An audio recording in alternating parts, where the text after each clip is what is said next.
contre, pour faire couple, il faut un minimum de confiance. Vous ne ferez jamais un couple durable sans confiance. Ça ne marche pas. Sans respect, sans confiance, vous ne pouvez pas bâtir un couple durable.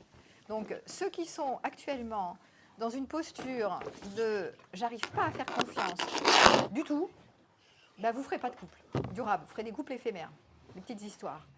Donc, ça va être important de réhabiliter, pas la toute confiance, mais quand même la confiance déjà en vous, sur vos compétences, de dire oui, de dire non, de mettre des limites, de communiquer, de parler en vérité, de dire ce que vous ressentez, etc. Donc le problème dans les couples que je vois en thérapie de couple, c'est la non-confiance en fait. Et toute la complexité, c'est remettre de la confiance au sein de la relation. Même les relations d'amitié, hein, aucune relation ne peut tenir s'il n'y a pas un minimum de confiance et de réciprocité dans la confiance pour être dans bas les masques. Si je ne fais pas confiance en l'autre, souvent, c'est que j'ai une estime de moi aussi assez fragile. On ne peut pas d'abord faire confiance en l'autre avant de se faire confiance en soi. C'est 1, la confiance en soi, 2, la confiance en un autre, 3, la confiance dans les autres.